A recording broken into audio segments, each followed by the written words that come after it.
Hi everyone welcome back. ನೀವು ನೋಡ್ತಾ ಇದ್ದೀರಾ student solution YouTube channel. HSTR ಮತ್ತೆ DT ಪರೀಕ್ಷೆ ಯಾವಾಗ ಅಪ್ಡೇಟ್ ಕೂಡ ಏನು ತಿಳಿಸ್ಕೊಡ್ತೀವಿ. ಚಾನಲ್ಗೆ ಸಬ್ಸ್ಕ್ರೈಬ್ ಆಗಿ. ಶಿಕ್ಷಕ ಆಕಾಂಕ್ಷಿಗಳು ಭೇಟಿ ನೀಡಿದ್ದಾರೆ, ಅಲ್ಲಿ ಅವರು ಮಾಹಿತಿ ಕೊಟ್ಟಿದ್ದಾರೆ. ಹೈಸ್ಕೂಲ್ ಶಿಕ್ಷಕರ ನೇಮಕಾತಿಯನ್ನು ಕೂಡ ಮಾಡ್ತಾ ಇದ್ದಾರಂತೆ. ಈ ಬಾರಿ ಹೆಚ್ಚು ವರ್ಷಾನುಗಟ್ಟಲೆಯಿಂದ ನಿಮಗೆ ಹೈಸ್ಕೂಲ್ ಶಿಕ್ಷಕರ ನೇಮಕಾತಿನೇ ಆಗಿಲ್ಲ. ಈ ಬಾರಿ ಹೆಚ್ಚು ಹುದ್ದೆಗಳು ಕೂಡ ಇದಾವೆ, ಹಾಗಾಗಿ ನೀವು ತಯಾರಿ ಮಾಡ್ಕೊಳ್ಳಿ. ನೆಕ್ಸ್ಟ್ 1-2 ತಿಂಗಳಲ್ಲಿ ನೋಟಿಫಿಕೇಶನ್ ಆಗ್ಬೋದು. ಪ್ಲಸ್ ನಿಮಗೆ ಎಷ್ಟು ಹುದ್ದೆಗಳು ಯಾವ್ಯಾವುದು ಅಂತ ಹೇಳಿ ನಿಮಗೆ ಶೀಘ್ರದಲ್ಲೇ ಮಾಹಿತಿ ಕೊಡ್ತಾರೆ. ಪ್ಲಸ್ ನಿಮಗೆ ಹೊಸ C&R ರೂಲ್ಸ್ ಕೂಡ ಬರಬೇಕಾಗುತ್ತೆ. ಈಗಾಗಲೇ GPSTR PSTR ಒಂದು ಡ್ರಾಫ್ಟ್ಸ್ ಕೂಡ ಬಂದಿತ್ತು.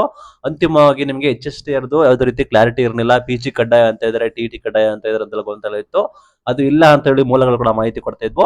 ನಿಮಗೆ ಈ ತಿಂಗಳು ಎಂಡ್ ಒಳಗಡೆ ನಿಮಗೆ ಯಾರೆಲ್ಲ ಹೈಸ್ಕೂಲ್ ಶಿಕ್ಷಕರ ನೇಮಕಾತಿ ಆಕಾಂಕ್ಷಿಗಳು ಕೂಡ ಇದ್ದಾರೆ, ಮಂತ್ ಎಂಡ್ ಒಳಗಡೆ ನಿಮಗೆ ಸಮಗ್ರ C&R ರೂಲ್ಸ್ ಕೂಡ ಬರುವ ಸಾಧ್ಯತೆ ಕೂಡ ಇದೆ ಅಂತ ಮೂಲಗಳ ಮಾಹಿತಿ ಬರ್ತದೆ.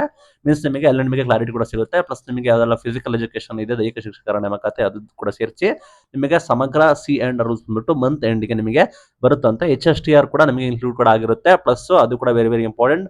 ಪ್ಲಸ್ ನೇಮಕಾತಿಯಲ್ಲಿ ಕೂಡ ಹೈಸ್ಕೂಲ್ ಶಿಕ್ಷಕರದ್ದು ಕೂಡ ಡಿಮ್ಯಾಂಡ್ ಕೂಡ ಇದೆ. ಹೆಚ್ಚು ಹುದ್ದೆಗಳು PSTR ಇದ್ರು ಕೂಡ PST ಕೂಡ ಇದ್ರು ಕೂಡ HSTR ಕೂಡ ಈಗ ಒಂದು ತಕ್ಕ ಮಟ್ಟದಲ್ಲಿ ಜಾಸ್ತಿ ಹುದ್ದೆಗಳು ಕೂಡ ಇದಾವೆ. ಯಾರೆಲ್ಲ ಆಸಕ್ತರಿದ್ದಾರೆ ಅದಕ್ಕೆ ಒಂದು ಸೂಕ್ತ ಸಮಯ.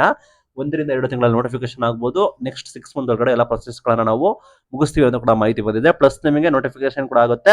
ಪ್ಲಸ್ ನಿಮಗೆ ಸರ್ಕಾರ ಕಷ್ಟರಿದೆ, ನೇಮಕಾತಿ ಮಾಡಬೇಕಾಗುತ್ತೆ. ಬಟ್ ಒಳ ಮೀಸಲಾತಿ ಗೊಂದಲ ಇಟ್ಕೊಂಡು ನೇಮಕಾತಿ ಇಲ್ಲಿವರೆಗೂ ಹೋಲ್ಡ್ ಕೂಡ ಮಾಡಿದ್ದಾರೆ. ಪ್ಲಸ್ ನಿಮಗೆ TET ಯಾವಾಗ ನಡೀತಿದೆ ಅಂತ ಕೇಳಿದ್ದಾರೆ. ಸರ್ಕಾರದ ಮಟ್ಟದಲ್ಲಿ ವರ್ಷಕ್ಕೆ 2 ಬಾರಿ ನಡೆಸ್ತೀವಿ ಅಂತ ಹೇಳಿ ಈ ಹಿಂದೆ ಮಾಹಿತಿಯನ್ನು ಕೊಟ್ಟಿದ್ದಾರೆ. ಪ್ಲಸ್ ಈಗ ಅದ್ರ ಬಗ್ಗೆ ಯಾವುದೇ ರೀತಿ ಮಾಹಿತಿ ಇಲ್ಲ. ಪ್ಲಸ್ ನೇಮಕಾತಿ ಕುರಿತು ಈಗೆಲ್ಲರ ಮೇನ್ ಆದ್ಯತೆ ನೇಮಕಾತಿ ಕುರಿತು ಆಗಿದೆ. ನಂತರ ದಿನಗಳಲ್ಲಿ ನಿಮಗೆ TET ಮಾಡುವ ಆದ್ಯತೆಗಳು ಕೂಡ ಇದಾವೆ ಅಂತ ಹೇಳಿ ಮಾಹಿತಿ ಕೂಡ ಬರ್ತಾ ಇದೆ. ಇದು ಇವತ್ತಿನ ವಿಡಿಯೋ. Thank you.